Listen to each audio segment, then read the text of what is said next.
Sejak Salom Nusantara dari Sabang sampai Merauke, dari Miangas sampai Pulau Rote. Mantaplah iman kita, mantaplah kasih kita, mantaplah pengharapan kita. Tentunya dalam Yesus Kristus menjadi Tuhan dan Juru Selamat kita dan Juru Selamat dunia. Jangan katakan bahwa Yesus bukan Tuhan, jangan katakan pula bahwa Yesus bukan Juru Selamat. Dia adalah Tuhan, dia adalah Juru Selamat.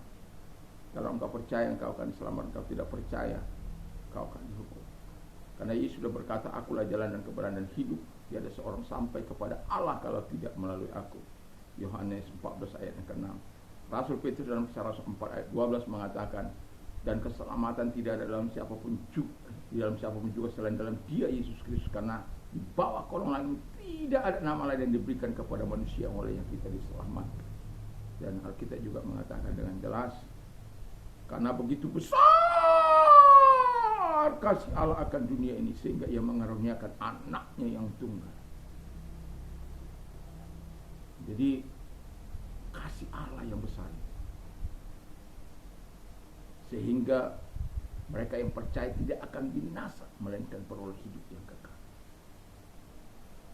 Yohanes 3 ayat 16. Dan Roma mengatakan, dengan hati percaya engkau dibenarkan, dengan mulut mengaku engkau diselamatkan. Semoga di pagi ini, di hari Minggu ini, kita tetap mengalami kekuatan Tuhan, transformasi Tuhan, untuk kita tetap beribadah kepada Tuhan dan melakukan apa yang baik dan benar. Terima kasih Tuhan. Mari kita tunduk kepala. Terima kasih Bapa di surga. Biarlah kekuatan Tuhan, kekuatan firman, kekuatan Roh Kudus, kekuatan doa, kekuatan iman menyertai setiap kami dalam melangkahkan kaki kami dimanapun kami nantinya akan beribadah. Sebelum kami beribadah, Tuhan, kami mendengarkan firman Allah. Tuhan memberkati kami. Dalam nama Dia. Amin. Saya akan membaca dalam 1 Petrus 2 ayat 9 dan 10. Tapi kamulah bangsa yang terpilih, imamat yang rajani, bangsa yang kudus, umat kepunyaan Allah sendiri, supaya kamu memberitakan perbuatan-perbuatan yang besar dari Dia yang telah memanggil kamu keluar dari kegelapan kepada terangnya yang ajaib. Kamu yang dahulu bukan umat Allah, tapi yang sekarang telah menjadi umatnya. Yang dahulu tidak dikasihani, tapi sekarang telah beroleh belas kasihan. Haleluya, mantap. Tema kita adalah melakukan kehendak Allah. Jadi lakukanlah kehendak Allah dalam hidup ini. Itu sebagaimana pembacaan firman Allah, kamulah bangsa yang terpilih. Tapi saya mau katakan yang pertama, jadilah orang pilihan Allah. Haleluya. Jadi orang pilihan Allah itu bukan karena dia baik, bukan karena dia hebat, bukan karena kita layak mendapat pilihan, bukan karena kita beriman teguh, mantap, tidak. Kita menjadi umat pilihan karena kasih karunia Bapa yang telah menganugerahkan Yesus kepada kita. Dan itu sebabnya dikatakan, tetapi kamulah bangsa yang terpilih. Saya hanya mau menyoroti bangsa yang terpilih. Jadilah bangsa yang terpilih. Nah, ketika kita menjadi bangsa yang terpilih, tentu perbuatan-perbuatan Allah lah yang akan kita beritakan. Kalau selama ini mungkin perbuatan-perbuatan hebat kita yang kita lakukan, reputasi kita yang kita agungkan, hal-hal yang membawa nama besar kita lah yang yang kita akan ceritakan dan lain sebagainya. Tetapi ketika kita menjadi umat pilihan Allah, pola pikir kita, paradigma kita tentang diri kita akan berubah. Dia harus semakin bertambah-tambah, sementara aku harus semakin berkurang-kurang. Aku semakin kecil, dia harus semakin bertambah-tambah. Kenapa? Dia yang harus lebih utama dari hidup kita ini. Itu sebabnya untuk melakukan kehendak Allah, itu bukan semudah membalik telapak tangan. Karena ada kehendak kita juga yang mengikuti langkah-langkah hidup kita setiap hari. Tapi apakah kita mau melakukan kehendak Allah, permintaan Allah ini, kemauan Allah ini dalam hidup kita, supaya kita menjadi bangsa yang terpilih. Bangsa yang terpilih tentunya tidak akan hidup sembarangan, apalagi terpilih bagi Allah. bukan hidup dalam kejahatan, bukan lagi menunjukkan pola hidup yang tidak berkenan. Satu contoh, berjudi, main perempuan, jatuh dalam seksual. Abraham kata 7 dosa yang membahayakan manusia termasuk seksual itu. Itu Abraham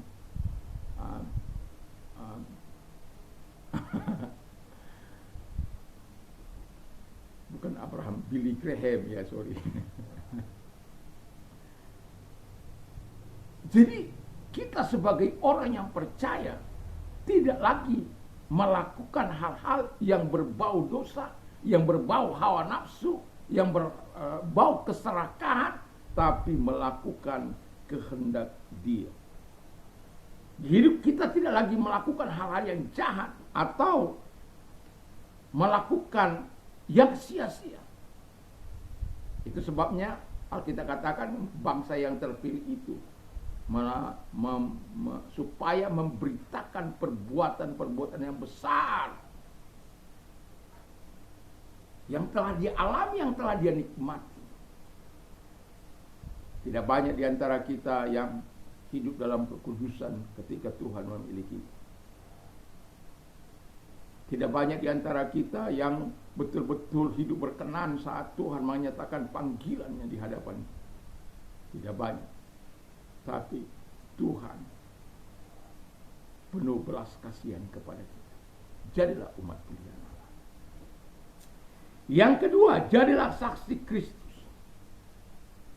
Jadi kalau jadi saksi Kristus itu kata firman Allah dalam Kisah Rasul 1 ayat yang ke-8 dikatakan dengan jelas, tapi kamu akan menerima kuasa kalau Roh Kudus turun atas kamu, dan kamu akan menjadi saksiku di Yerusalem dan di seluruh Yudea dan Samaria dan sampai ke ujung bumi. Haleluya. Jadi kuasa Allah itu mengikuti saksi. Kenapa? Kita sudah menjadi pilihan Allah. Dan Roh Kudus jadi anugerahkan, diberikan kepada setiap orang yang terpilih itu. Masalahnya adalah apakah kita mau hidup dalam pilihan itu, ataukah kita mau jadi umat yang dipilih oleh Tuhan itu. Ada di tangan. Tapi kalau engkau mengikuti pilihan itu, maka Tuhan memberikan kuasa untuk menjadikan engkau saksi. Kuasa untuk menghancurkan pekerjaan setan. Kuasa untuk menolong orang yang belum teguh iman mereka. Untuk membawa mereka kepada kasih Kristus. Untuk membawa kabar baik kepada mereka. Menjadi saksi. Dalam perkataan, perbuatan. Kadangkala kita hanya bisa ngomong doang. Antara perkataan dan perbuatan tidak sejalan. NATO, not action, talking only. Orang suruh nangis, dia tidak pernah nangis. Orang suruh berdoa, dia tidak berdoa. Orang disuruh berdoa tengah malam, dia sendiri tidak pernah berdoa tengah malam. Orang disuruh pagi-pagi sekali, dia sendiri tidak pernah datang pagi-pagi sekali. Hanya untuk dibilang hebat.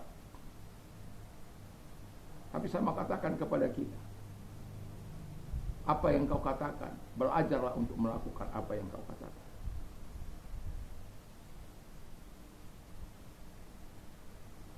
Saya berbagi ilmu terhadap anak-anak didik saya. Baik itu bahasa Jepang, baik itu bahasa Inggris. Saya sedang merambah bahasa Korea.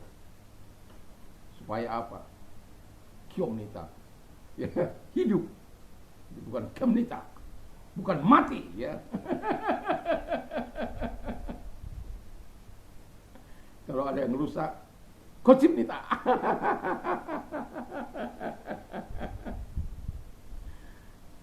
Kalau mau menyala, ya itu kyomnita, ya, menyala dalam Tuhan maksudnya. Nah, jadi kita sebagai orang yang percaya kepada Tuhan Yesus Kristus, enggak cukup hanya terpilih lalu begitu. Kita harus meningkat menjadi saksi. Terlebih di keluarga kita. Saya sering katakan, orang yang paling sulit suci adalah di rumahnya sendiri. Karena apa? Kita akan lihat kemalasan. Kita akan lihat karakter asli kita dalam rumah kita.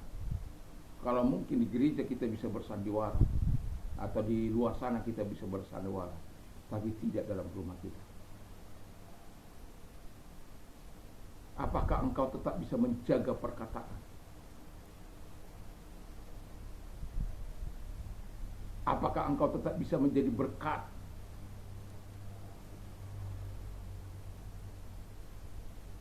Kalau kita mau menjadi saksi, tentu dimanapun kita ada, kita hidup apa adanya, bukan ada apanya. Baik di rumah, baik di luar. A, B, B. Di luar A, di dalam rumah juga A. Kalau di dalam rumah B, di luar juga B. Wah, ternyata panjang juga ini. Yang ketiga, jadilah garam dunia. Ya, garam itu memurnikan, ya, fungsi garam itu memurnikan, mencegah pembusukan dan memberikan cita rasa. Saya berharap sebagai orang percaya menjadi garam dunia yang memberikan cita rasa dimanapun kita ada. Jangan kekristenan kita menjadi ditolak oleh karena hambarnya rasa garam kita. Kita diinjak-injak, kita dibuang, kita dihina. Tapi ingatlah, tidak ada banyak orang yang setelah mengenal Yesus menjadi orang yang berpengaruh. Tapi kalau engkau hidup di dalam Tuhan, hidup dalam kebenaran, pengaruhmu akan menjadi kuat. Karena apa? Yesus yang akan terus menyertai engkau. Pengaruh Tuhan, kekuatan Tuhan, wibawa Allah yang akan menyertai engkau. Itulah sebabnya perlunya berjalan antara perkataan dan perbuatan. Sehingga dimanapun engkau ada, bukan engkau dihindari, tapi orang menyukai. Dan saya berharap kita adalah orang-orang yang bukan munafik, yang bukan bunglon, bermuka dua, bercabang lidah, dan lain sebagainya. Tapi kita betul-betul memberikan cita rasa Kristus itu kepada generasi kita, kepada dimanapun kita hidup. Kita tidak bersandiwara. Yang keempat, kata firman Allah, jadilah terang dunia. Terang itu akan terus bersinar di tengah kegelapan. Tidak akan pernah terang itu tidak akan bersinar dalam kegelapan.